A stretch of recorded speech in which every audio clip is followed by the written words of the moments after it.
اور دوسرے کہ اللہ تبارک و تعالی قلب میں ایک مضمون ڈال دے جس کو الہام کہیے گا، تلقی بالقلب کہیے گا، اور تیسرے کہ فرشتے کے واسطے سے آپ کے پاس ایک پیغام پہنچا میں۔ یہ تین قسمیں تو اس طریقے سے ہو گئی۔ پھر جو آپ کو ان تین ذریعے سے پہنچا ہے اس کی دو قسمیں ہو گئی، ایک مطلوع اور ایک غیر مطلوع۔ تو وحی کے اندر یہ پانچوں قسمیں شامل سمجھنی چاہیے۔ یہ بات وحی تک ہو گئی، وحی کی بات تقریباً پوری ہو گئی یہاں تک جتنا ہوا۔ بس اتنی بات سمجھ لیجئے گا آپ، جیسے کہ کل بھی اس کا مختصر ذکر آیا تھا، وحی اتنی واضح، اتنی صاف اور اتنی محفوظ ہوتی ہے۔ جتنے الفاظ میں نے بولے ہیں آپ ان کو یاد رکھیے، ان پہ غور کیجئے گا۔ ایک تو صاف ہوتی ہے، واضح ہوتی ہے بالکل، اور محفوظ ہوتی ہے کہ اس میں نبی کی طرف سے نہ بھول کا احتمال ہے، نہ چوک کا احتمال ہے، نہ غلط فہمی کا احتمال ہے، نہ غلط بیانی کا احتمال ہے۔ یہ سمجھ لیجیے گا، وحی میں نہ تو بھول کا احتمال ہے، نہ چوک کا احتمال ہے، اور نہ ہی اس کو غلط سمجھنے کا احتمال ہے، نہ اس کو غلط بیان کرنے کا احتمال ہے۔ کوئی منافی احتمال نہیں ہے یہاں۔ وحی کا علم اتنا واضح علم ہوتا ہے، وحی اتنا واضح علم ہوتا ہے۔ یہ ایک بات ہوگی۔ اب اس کے بعد اگرچہ اس کا تعلق حل کتاب سے نہیں ہے، لیکن تبرعاً ہی سے ہی اس کو بھی سن لینا چاہیے، اس کو بھی سن لینا چاہیے، اور وہ ہے وحی کی ضرورت، وحی کی ضرورت۔ دیکھو اللہ تبارک و تعالیٰ نے انسان کو مکلف بنایا ہے، اور مکلف بنانے کا مطلب یہ ہے کہ اس کو کچھ احکام دیے جائیں گے، ان احکام کے مطابق اس کو زندگی گزارنی ہے۔ اَيَحْسَبُ الْإِنسَانُ أَن يُتْرَكَ سُدًى، کیا انسان نے گمان کر لیا کہ اس کو یوں ہی چھوڑ دیا جائے گا؟ یعنی نہیں، ایسے نہیں چھوڑا جائے گا۔ اِنَّا خَلَقْنَاهُ مِن نُطْفَةٍ أَمْشَاجٍ نَبْتَلِيهِ فَجَعَلْنَاهُ سَمِيعًا بَصِيرًا، ہم نے اس کو ملے جلے نطفے سے پیدا کیا ہے، اور ہم اس کو آزمائیں گے، یعنی مکلف بناویں گے، اور اسی واسطے ہم نے اس کو سننے والا اور جاننے والا بنایا ہے۔ بہرحال یہ مکلف ہے، کس اللہ کے احکام کا مکلف ہے۔ اللہ کے احکام جو ہیں، ایک تو یہ ہے کہ وہ دنیا میں جو موجود نعمتیں ہیں ان نعمتوں کا یہ استعمال کیسے کریں، یہ، اور ان نعمتوں کے استعمال کے علاوہ اللہ تبارک و تعالیٰ کا حکم یہ کہ اللہ تبارک و تعالیٰ کی عبادت اور اس کا شکر کیسے ادا کریں، یہ بہت مختصر الفاظ میں بتایا میں نے، اس کا مکلف ہے۔ اس کے ساتھ ساتھ یہ بھی ایک انسان کی ضرورت ہے کہ دنیا میں جو چیزیں موجود ہیں اور جن کو یہ استعمال کرتا ہے، اس میں بعض چیزیں ایسی ہیں جو اس کے واسطے مفید ہیں، بعض چیزیں ایسی ہیں جو اس کے واسطے مضر ہیں، بعض چیزیں ایسی ہیں جس کی اس کو ضرورت ہے، بعض چیزیں ایسی ہیں جس کی اس کو ضرورت نہیں ہے، جس کو ہم کہہ سکتے ہیں اشیاء کے خواص، اشیاء کی خاصیتیں، ان کی منفعتیں، ان کی مضرتیں، اشیاء کے خواص، اور دوسرے ان کا استعمال اللہ کے حکم کے مطابق، اور تیسرے ان نعمتوں کے دینے والے کا شکر. تو اس سب کے واسطے علم کی ضرورت ہے. اس سب کے واسطے علم کی ضرورت ہے. اور اللہ تبارک و تعالیٰ نے انسان کو ذرائع علم عطا فرمائے ہیں. ذرائع علم عطا فرمائے ہیں. اور ان ذرائع علم میں سے مشہور وہ حواس خمسہ ظاہرہ ہیں. اگر آپ حواس خمسہ ظاہرہ سمجھ گئے ہوں تو ان کی تفصیل کی ضرورت نہیں. اور چلو اگر آپ کہیں دیں تو میں سمجھا بھی دوں. یہیں سے شروع کر دو، ہاتھ سے ہی. یہ اس میں ہے چھونے کی طاقت. یہ پھر اس کے بعد زبان، اس میں ہے چکھنے کی طاقت. پھر اس کے بعد ہے ناک، اس میں ہے سونگھنے کی طاقت. پھر اس کے بعد ہے آنکھ، اس میں ہے دیکھنے کی طاقت. اس کے بعد ہے کان، اس میں ہے سننے کی طاقت. اور یہی حواس سے خمسہ ظاہرہ ہے. اور ان سے انسان کو علم حاصل ہوتا ہے. چنانچہ آپ جانتے ہیں ہاتھ جب کسی چیز کو لگایا جاتا ہے تو اس کا نرم ہونا، اس کا سخت ہونا، اس کا چکنا ہونا، اس کا کھردرا ہونا، بلکہ اس کا گرم ہونا، اس کا ٹھنڈا ہونا، یہ معلوم ہو جاتا ہے ہم سب. اسی طریقے سے بہت ساری چیزیں جب ہم زبان پر رکھتے ہیں تو ہمیں علم ہو جاتا ہے. مثلاً میٹھا ہے، کھٹا ہے، کڑوا ہے، ذائقہ زبان سے معلوم ہو جاتا ہے. اسی طریقے سے خوشبو بدبو ہی نہیں بلکہ اور بہت کچھ سونگھنے سے معلوم ہو جاتا ہے.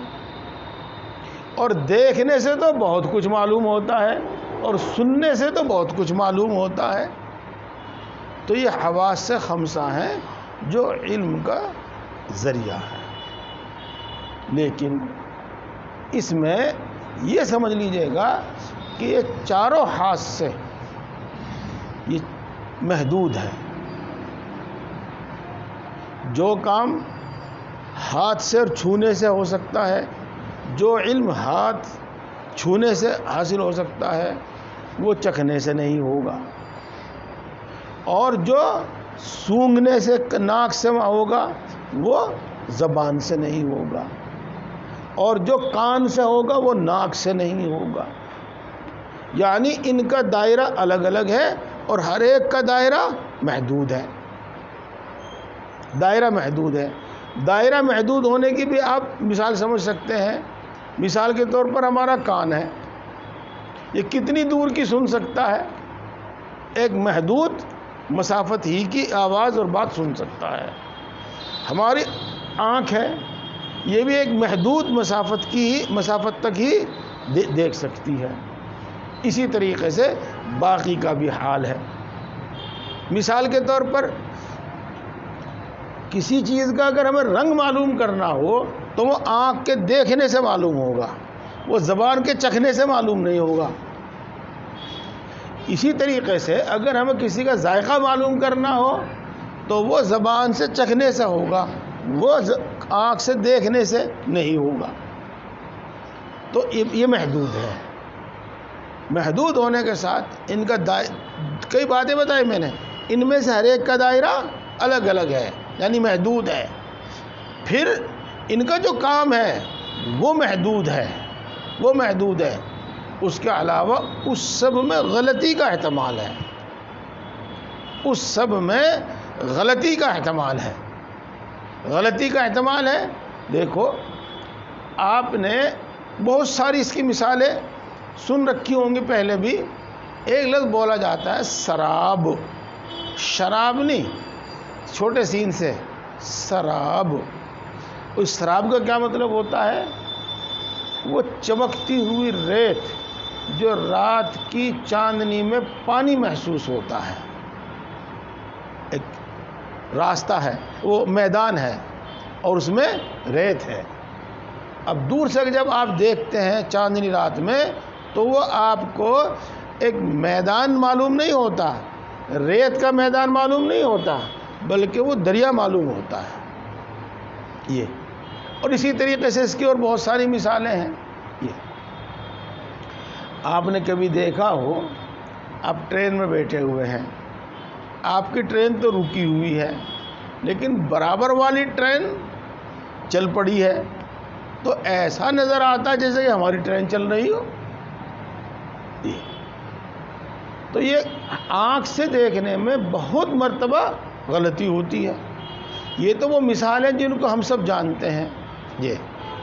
اب دوسری مثال سمجھ لیجئے گا، میں مسجد کے دروازے پر کھڑا ہوں اور میں نے ایک شخص کو ادھر جاتے ہوئے دیکھا اڈے کی طرف، میں سمجھ کر کہ یہ عطا اللہ ہے، اس کے پیچھے دوڑا اور جا کے جب اس کا کندھا مونڈا پکڑا اور اس کا چہرہ دیکھا، وہ معاف کیجئے میں تو کوئی اور سمجھ رہا تھا آپ کو۔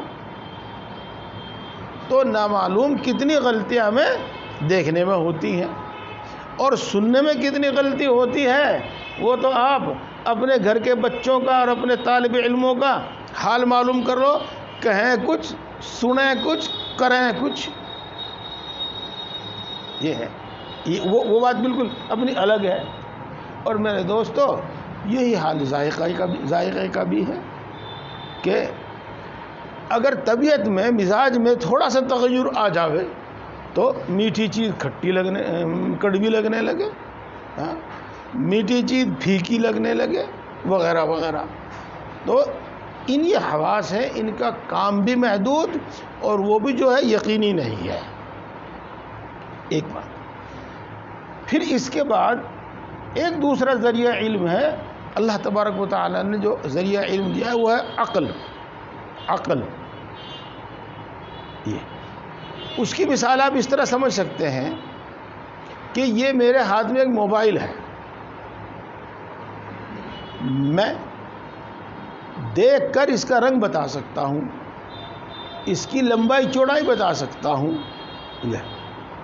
لیکن میں دیکھ کر اسے یہ نہیں بتا سکتا کہ یہ کس نے بنایا۔ ہاں اس کو دیکھ کر میری عقل یہ ضرور کہے گی کہ ہاں اس کے بنانے والا کوئی نہ کوئی ہے ضرور، اس کو کسی نے بنایا ضرور۔ یہ عقل کا کام ہے، یہ ایک مثال ہے۔ اب آگے سمجھ لیجئے گا آپ کہ جس طریقے سے حواس خمسہ کا کام محدود ہے اور اس میں غلطی کا بہت امکان ہے، ایسے عقل کا کام بھی محدود ہے اور اس میں بھی غلطی کا بہت امکان ہے۔ مثال کے طور پر ہماری عقل یہاں بیٹھ کر یہ کچھ فیصلہ نہیں کر سکتی کہ اب دلی میں کیا ہو رہا ہے، نہ ہی ہمارے حواس خمسہ یہ فیصلہ کر سکتے کہ اب دلی میں کیا ہو رہا ہے۔ تو ظاہر بات ہے کہ ہماری عقل محدود ہے، ہماری عقل محدود ہے۔ اسی طریقے سے مثال کے طور پر ہماری عقل یہ نہیں بتا سکتی کہ مردے کے ساتھ اس قبر میں اب کیا ہو رہا ہے، ہماری عقل یہ نہیں بتا سکتی کہ مرنے کے بعد اس انسان کا ہوتا کیا ہے۔ یہ تو عقل کا کام بھی محدود ہے۔ اور یہ بھی سمجھ لیجئے گا کہ عقل میں غلطی کا احتمال حواس خمسہ سے بھی زیادہ ہے۔ اسی واسطے عقلاء آپس میں بڑا اختلاف رکھتے ہیں، بہت زیادہ اختلاف رکھتے ہیں، بلکہ صحیح بات تو یہ ہے کہ جہاں عقل ہوتی ہے اختلاف وہیں ہوتا ہے، جہاں عقل نہ ہوا اختلاف ہی نہیں ہوتا۔ یہ تو اس واسطے اللہ تبارک و تعالیٰ نے اس کو ایک ذریعے سے اور علم عطا فرمایا، انسان کو ایک ذریعے سے اور علم عطا فرمایا، اور وہ ہے وہ ذریعہ وحی کا ذریعہ، جس کی کوئی حد نہیں، چونکہ وہ کلام اللہ المنزل ہے تو اس کی کوئی حد نہیں اور اس میں غلطی کا احتمال اور غلطی کا امکان نہیں۔ تو جس کی انسان کو ضرورت ہے اس واسطے وحی کی ضرورت ہے، اور وحی کا علم ایسا محفوظ جس میں غلطی کا امکان نہیں ہے۔ یا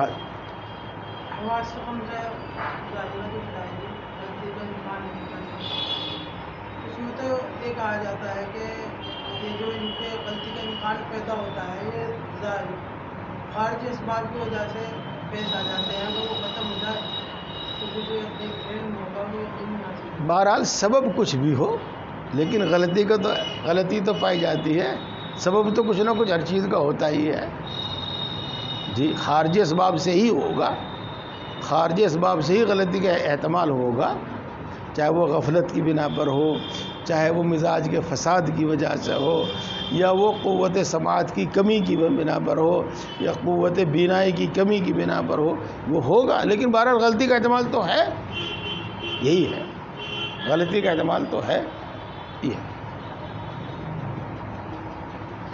تو یہ وحی کے متعلق بات ہو گئی۔ اب ہم چلتے ہیں آگے، اس سے متعلق تقریباً سبھی بات ہو گئی۔ ہاں بس میں آپ کو چلو بعد میں بتاؤں گا جب اس کا مطلب بیان کروں گا۔ الی رسول اللہ صلی اللہ علیہ وسلم، اس کے بعد لفظ آتا ہے رسول، اس کو بھی سمجھنے کی ضرورت ہے۔ اس کے ایک تو لغوی معنی ہے، ایک اصطلاحی معنی ہے۔ رسول مصدر ہے، اس میں مفعول مرسل کے معنی میں ہے۔ اس کے محض لغوی معنی ہوں گے، ٹھیٹ لغوی معنی ہوں گے بھیجا ہوا۔ اس کو ہماری اردو میں کہہ دیتے ہیں قاصد، اور فارسی میں کہہ دیتے ہیں اس کو پیغام بر، پیغام لے جانے والا، اور دوسری زبانوں میں الگ الگ اس کو تعبیر کرتے ہیں۔ یہاں یہ بھی یاد رہے کہ یہ پیغام بر اور رسول انسان بھی ہو سکتا ہے، اور فرشتہ بھی ہو سکتا ہے، اور کوئی حیوان بھی ہو سکتا ہے۔ چاہے پیغام لے جانے والا فرشتہ ہو تو وہ بھی رسول ہے لغوی اعتبار سے، اور وہ پیغام لے جانے والا کوئی انسان ہو تو وہ بھی رسول ہے لغوی اعتبار سے، اور وہ پیغام لے جانے والا کوئی جانور ہو تو وہ بھی رسول ہے لغوی اعتبار سے، اور مثال کے طور پر وہ کوئی جن ہو تو وہ بھی رسول ہے لغوی اعتبار سے۔ فرشتے کا رسول ہونا، انسان کا رسول ہونا، جن کا رسول ہونا، یہ تو آپ کے سمجھ میں آتا ہے، آیا ہوا ہے۔ حیوانات بھی رسول کا کام کیا کرتے ہیں؟ دیکھو مشہور ہے، اور پچھلے زمانے میں یہ کام بہت ہوتا تھا کہ کبوتر کو سدھایا جاتا تھا، اس کی تربیت کی جاتی تھی، اور اس کو پھر پیغام رسانی کے واسطے استعمال کیا جاتا تھا۔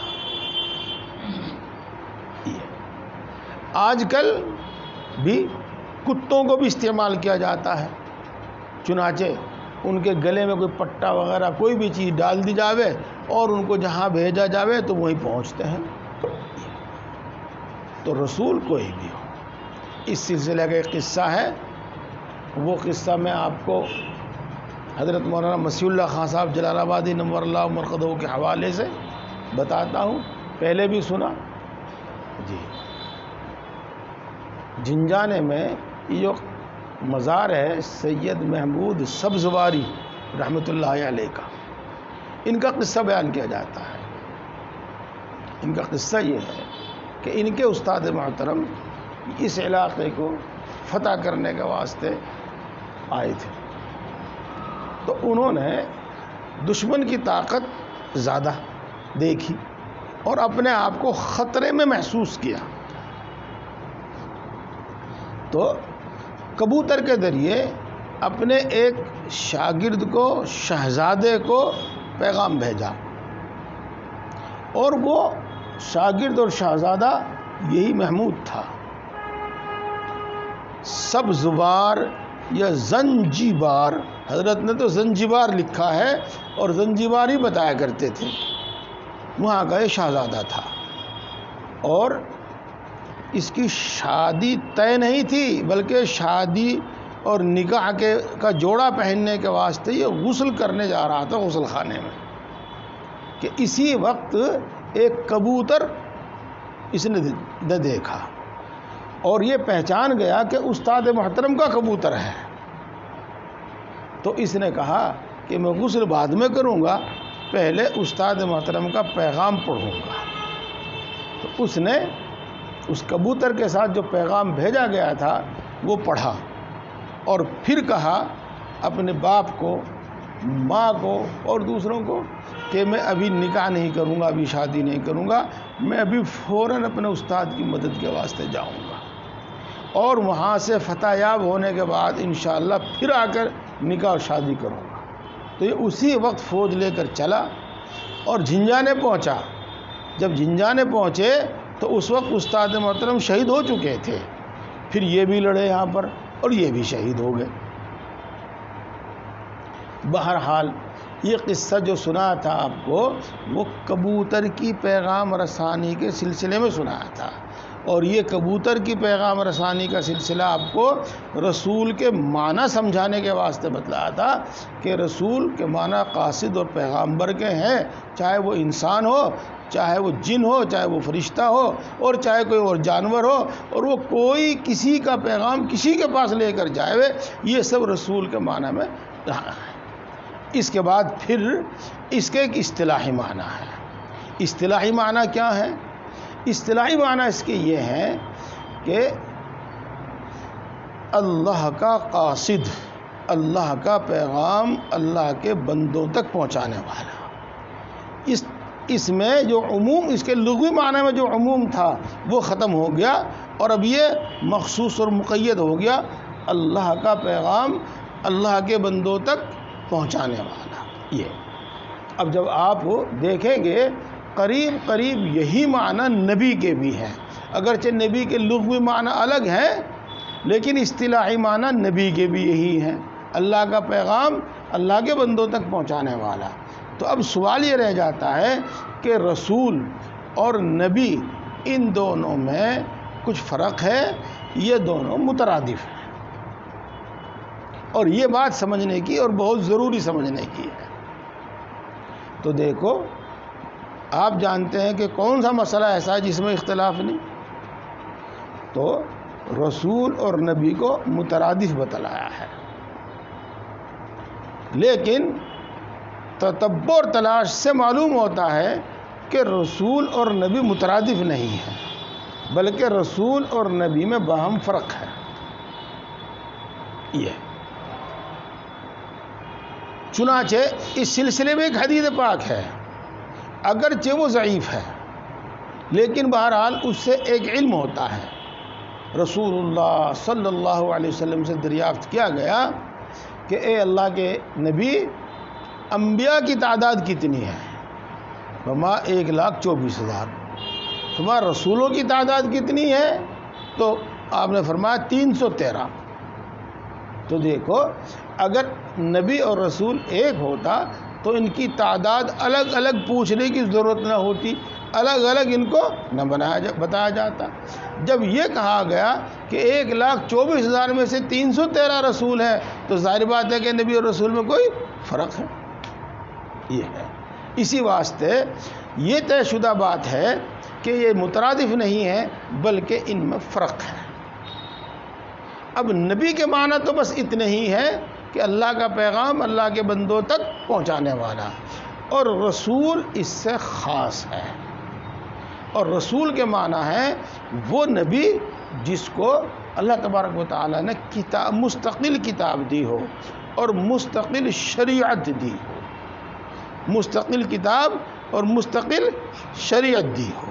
یہ اس اعتبار سے انبیاء کی تعداد، وہ رسولوں کی تعداد بہت ہو سکتی ہے، یہ لیکن اس میں مشہور جو ہیں وہ 4 ہیں کہ مستقل کتاب اور مستقل شریعت وہ حضرت موسیٰ علیہ الصلاۃ والسلام، حضرت داؤد علیہ الصلاۃ والسلام، حضرت عیسیٰ علیہ الصلاۃ والسلام اور حضرت محمد مصطفیٰ صلی اللہ علیہ وسلم کو ملی ہے۔ یہ ہے۔ اب اگر اسی اصطلاح کو درست قرار دیا جائے، اسی اصطلاح کو تسلیم کیا جائے، تو اب آپ اگلی بات سمجھیے گا کہ قرآن پاک میں ان کے علاوہ کے واسطے جہاں رسول کا لفظ استعمال کیا گیا ہے تو وہاں رسول سے اصطلاحی رسول مراد نہیں ہوگا، وہاں رسول سے لغوی رسول مراد ہوگا۔ مثال کے طور پر کل جو آیت شریفہ پڑھی گئی تھی، ما کان لبشر ان یکلمہ اللہ الا وحیا او من وراء حجاب او یرسل رسولا، تو یہاں رسولا سے لغوی معنی ہے میں رسول مراد ہے، لغوی معنی میں رسول مراد ہے یہ۔ اور اس کے علاوہ ایک دوسری بات اور سمجھ لیجئے گا، ایک آیت شریفہ ہے وَاذْكُرْ فِي الْكِتَابِ اسماعیل إِنَّهُ كَانَ صَادِقَ الْوَعْدِ وَكَانَ رَسُولًا نَبِيًّا، تو یہاں حضرت اسماعیل علیہ السلام کو رسول فرمایا گیا ہے۔ تو رسول حالانکہ آپ کو نہ تو کوئی کتاب عطا کی گئی ہے نہ کوئی مستقل شریعت عطا کی گئی ہے، یہ تو حضرت ابراہیم علیہ السلام ہی کی شریعت کے پابند تھے یہ، تو اب ان کو رسول قرآن پاک میں کہا گیا ہے، تو کوئی دقت والی بات نہیں ہے، یہ رسول لغوی معنی میں رسول ہے یہ۔ اسی طریقے سے حضرت یوسف علیہ السلام کا بھی معلوم ہوتا ہے کہ قرآن پاک میں حضرت یوسف علیہ السلام کو رسول کہا گیا ہے، چنانچہ حتیٰ اذا ہلک قلتم لن یبعث اللہ من بعدہ رسولا، اس کے بعد کوئی رسول نہیں بھیجیں گے۔ اس سے معلوم ہوتا ہے کہ یوسف علیہ السلام رسول ہے، حالانکہ وہ بھی ملت ابراہیم کے پابند تھے، ان پر کوئی کتاب نازل نہیں ہوئی، ان پر کوئی شریعت مستقل شریعت نہیں دی گئی، اور بھی ہو سکتے ہیں ایسے۔ تو پھر اس میں کوئی شک و شبہ والی بات نہیں ہے کہ اس کو آپ نبی کے معنی میں لیں گے، رسول کے معنی میں لیں گے، لغوی معنی قاصد کے معنی میں لیں گے۔ اور اسماعیل اس میں حضرت اسماعیل علیہ السلام کے رسول اس کو یہ کہا جا جو نہیں سکتے، تو یہ لغوی معنی میں رسول کہیں گے ان کو، اور اس میں کوئی حرج اور اس میں کوئی خرابی نہیں ہے۔ اس کے بعد ایک قید کا اضافہ کیا اس میں، اور یہ کہا کہ رسول اس کو کہتے ہیں جس کو نئی کتاب نئی شریعت دی گئی ہو یا نئی قوم اور نئی امت کی طرف اس کو بھیجا گیا ہو، نئی قوم اور نئی امت کی طرف اس کو بھیجا گیا ہو۔ مثال کے طور پر حضرت موسیٰ علیہ السلام کے بعد بنی اسرائیل میں بہت سارے انبیاء آئے، تو وہ حضرت موسیٰ علیہ السلام کی ہی شریعت اور کتاب کی تبلیغ کرتے تھے، اور جن کی طرف حضرت موسیٰ علیہ السلام کو بھیجا گیا یعنی بنی اسرائیل کی طرف، انہی کی طرف ان کو بھیجا گیا، لہذا وہ نہ تو کسی نئی قوم کے پاس بھیجے گئے، نئی امت کے پاس بھیجے گئے، اور نہ ہی ان کو کوئی نئی شریعت اور نئی کتاب دی گئی۔ یہ بخلاف حضرت یوسف علیہ السلام کے کہ ان کو قوم قبط کی طرف بھیجا گیا، اور اس سے پہلے ان کی طرف کوئی نبی نہیں بھیجا گیا تھا، تو وہ نئی قوم تھی۔ اور اسی طریقے سے حضرت اسماعیل علیہ السلام کو بنو جرہم کی طرف بھیجا گیا، اور اس سے پہلے ان کے پاس کوئی نبی یا وہ کوئی شریعت اور کوئی دین ان کی طرف نہیں بھیجا گیا تھا۔ تو اس اعتبار سے بہرحال رسول کے اصطلاحی معنی ہیں، اور یہ اصطلاحی معنی قرآن پاک سے یا حدیث پاک سے متعین نہیں کیے گئے ہیں، بلکہ علماء کرام نے غور کر کے یہ معنی متعین کیے ہیں۔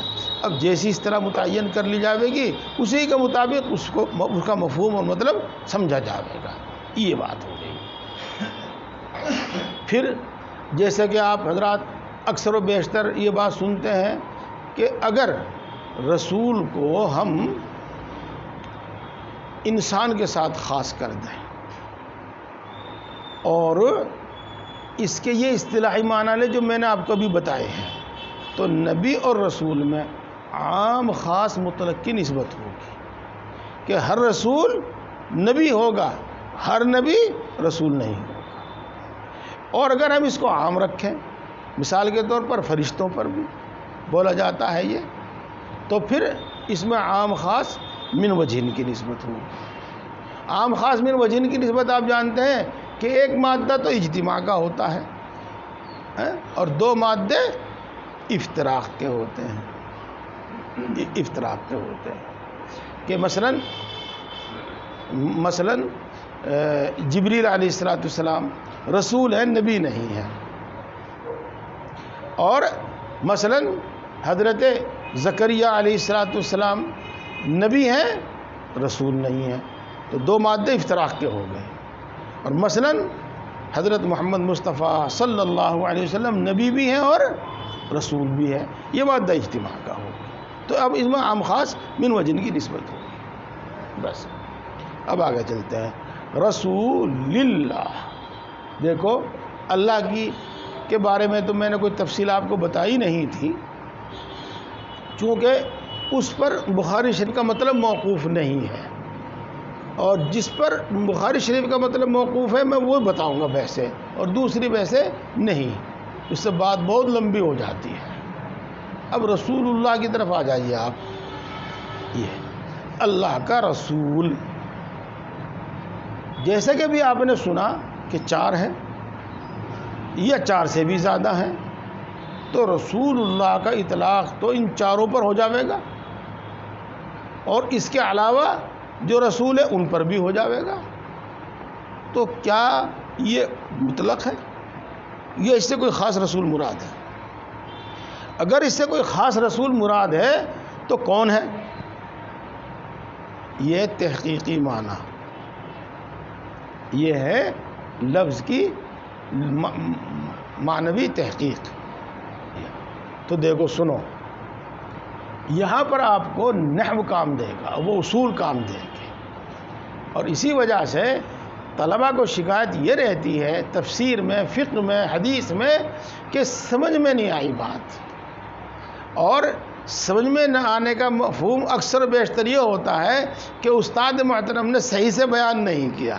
یہ نہیں ہوتا کہ میری فہم کا نقص ہے، میرے فہم کی کمی ہے، یا میری توجہ کی کمی ہے، بلکہ اکثر بیشتر یہ سمجھتے ہیں کہ استاد نے صحیح بیان نہیں کیا، حالانکہ وہ بہت سی باتیں جو پہلے آ چکی ہیں اور یہاں ان کو نہ سمجھا جاتا نہ سمجھا جا سکتا،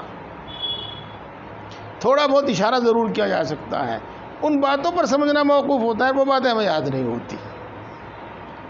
چلو، بولا جاتا ہے کثرت سے رسول اللہ، اور مراد ہوتا ہے اس سے حضرت محمد مصطفیٰ صلی اللہ علیہ وسلم۔ ایسا کیوں ہوتا ہے؟ ایسا کیوں ہوتا ہے؟ تو دیکھو، آپ نے الف لام کی 4 قسمیں پڑھی ہیں۔ ایک الف لام جنسی، الف لام استغراقی، الف لام عہد خارجی، الف لام عہد ذہنی۔ میں ان سب کی تفصیل نہیں کرتا۔ ان میں سے ایک ہے عہد خارجی۔ عہد خارجی کس کو کہتے ہیں؟ عہد خارجی وہ ہوتا ہے جس سے خارج میں معلوم اور متعین شخص کی طرف اشارہ کیا جا رہا ہے، معلوم اور متعین فرد کی طرف اشارہ کیا جا رہا ہے۔ یہ مثال کے طور پر جاءنی رجل فجلس عندی ساعتا وتکلمنی فذهب الرجل۔ اب یہاں جو کہا جاوے گا نا، فذهب الرجل نہیں کہا جاوے گا، پھر یہاں کیا کہا جاوے گا؟ فذهب الرجل، وہ شخص چلا گیا۔ کون شخص چلا گیا؟ یہ الف لام عہد خارجی ہے۔ ہمارے کلام میں جس کا ذکر آیا تھا، جو ہمارے ذہنوں میں متعین ہے، یہ ہے الف لام عہد خارجی۔ یہ بات آپ کو آسانی سے سمجھ میں آ گئی۔ ایک اور مثال دے دوں گا میں اس کو آپ کو۔ فعصى فرعون الرسول، فرعون نے رسول کی نافرمانی کی۔ دیکھو، رسول تو متعدد ہے، پھر اس رسول سے کون رسول مراد ہے؟ اگر یہ کہا جاوے کہ موسیٰ علیہ السلام مراد ہے تو کیسے، کیوں؟ یہ تو اس لیے کہا جاوے گا کہ اس پر الف لام عہد خارجی ہے، اور اس سے ایک معلوم و متعین رسول مراد ہے، اور اس کی تعیین قرائن سے ہے، علم مخاطب اور علم متکلم سے ہے، خارجی قرائن سے ہے۔ اور وہ یہ کہ فرعون کے زمانے میں موسیٰ علیہ السلام کو بھیجا گیا، لہذا فرعون نے موسیٰ ہی کی نافرمانی کی ہوگی۔ فرعون نے آدم کی نافرمانی تو کی نہیں ہوگی کیونکہ تو وہ آدم تو ان سے بہت پہلے تھے، اور فرعون نے محمد صلی اللہ علیہ وسلم کی نافرمانی کی نہیں ہوگی کیونکہ وہ ان کے زمانے میں تھا ہی نہیں۔ تو یہ ہے قرائن سے اس کو متعین کرنا، اس کو کہتے ہیں عہد خارجی۔ یہاں تک بات آپ کی سمجھ میں آ گئی ہوگی۔ اب آپ اسی طرح سمجھیے گا اور یہ علم انشاءاللہ آپ کو سمجھ میں آئے گا۔ جو اضافت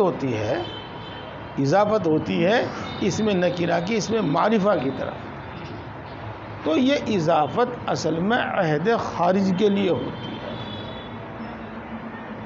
یعنی کسی معلوم و متعین مضاف کی طرف اشارہ کرنا مقصود ہوتا ہے، کسی معلوم و متعین غلام مضاف کی طرف اشارہ کرنا مقصود ہوتا ہے۔ اس کو آپ ایک طرح سے سمجھیے گا۔ مثال کے طور پر زید کے 4 غلام ہیں اور آپ کو ان میں سے کسی نے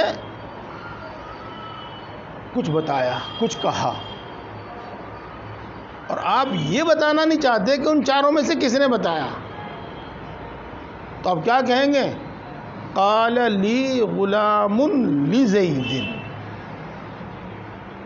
اضافت نہیں کریں گے، کیا کہیں گے؟ قال لی غلام لزید۔ اور اگر زید کے 4 غلاموں میں سے کوئی ایک متعین غلام آپ مراد لیں گے تو اب آپ کہیں گے قال لی غلام زید۔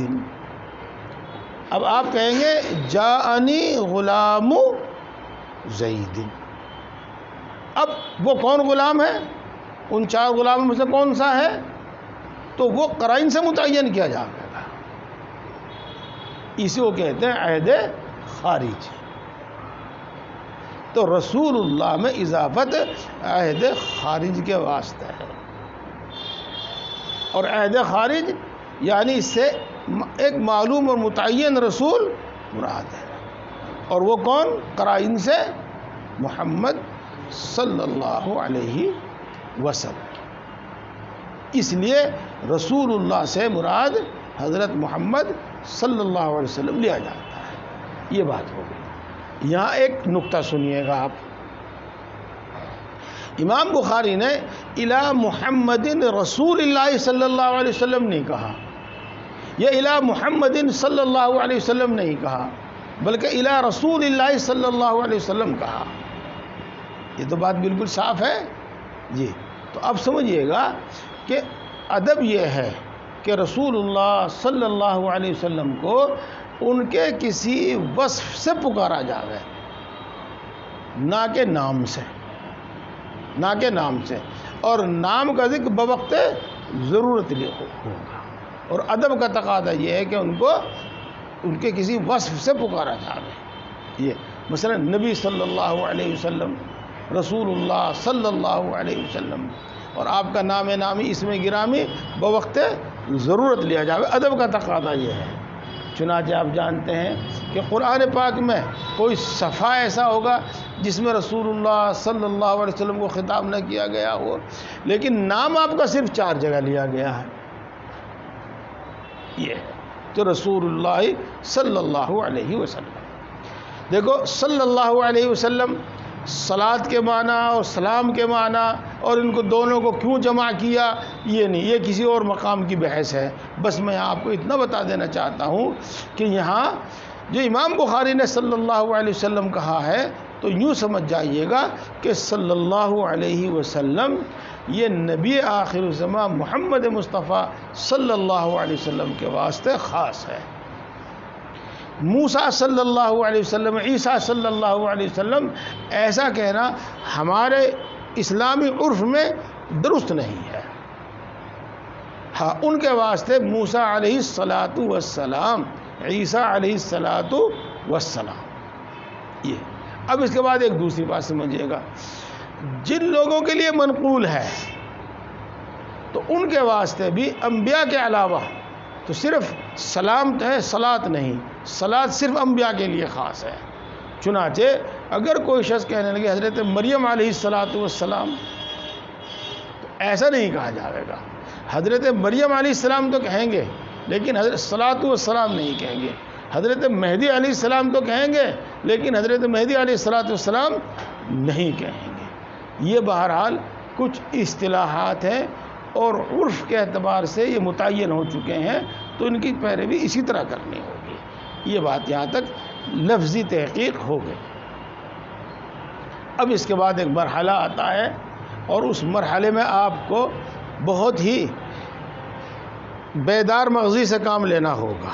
اور تو 7 بج گئے پورے، اچھا چلو کوئی بات نہیں، وہ اہم بھی ہے، انشاءاللہ العزیز کل اس کو خوب تفصیل سے بیان کریں گے، چونکہ اب ہمیں اس ترجمۃ الباب کا مطلب بیان کرنا ہے، اور آپ جانتے ہیں کہ بخاری شریف میں سب سے اہم کام یہی ہے۔